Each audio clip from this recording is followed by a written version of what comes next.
Bon mercredi matin tout le monde. Donc, point de presse, ça faisait un petit moment. On attendait d'avoir des nouvelles plus claires de certains points qu'on sait qui sont importants pour vous.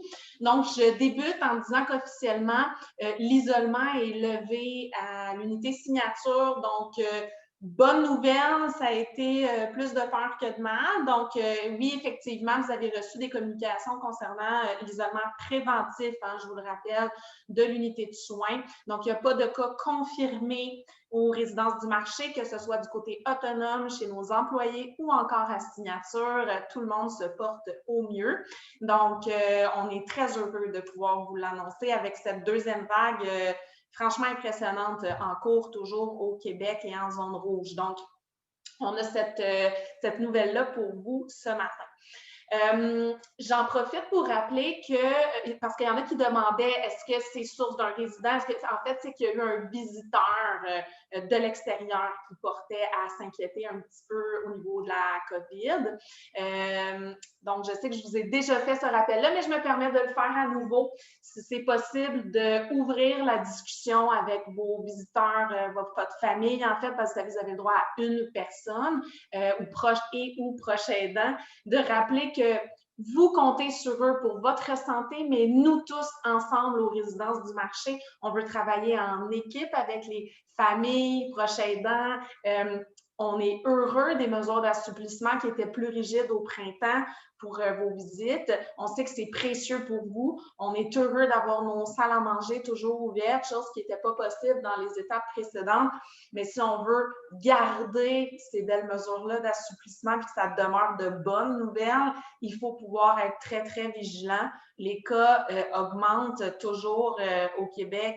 Pour ceux qui suivaient les actualités, il y en a beaucoup. Donc, c'est important de poser les bonnes questions puis de s'assurer que les gens qui viennent vous rendre visite sont confiants de leur état de santé. Il n'y a pas de risque zéro qui existe au monde. Mais après, tout le monde connaît un peu ses habitudes de vie. Est-ce qu'ils fréquentent beaucoup des lieux publics?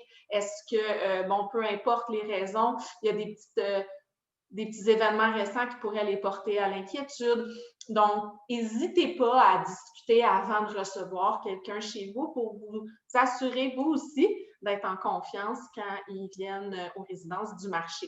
Ça peut aller vite. Des fois, c'est des centaines de personnes par jour hein, qui passent nos portes.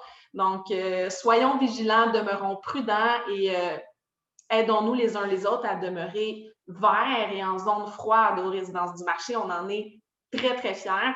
J'en profite pour dire un grand merci à toute l'équipe, tout département confondu, parce que c'est tous ensemble, sans égard au titre, au rang ou au nombre d'heures, c'est tous ensemble que on arrive à permettre de notre mieux de tenir les rangs et de garder la résidence du marché le plus vert possible et le plus longtemps possible, idéalement toujours. On ne se gêne même pas pour y rêver. Donc, ça, c'était le point COVID.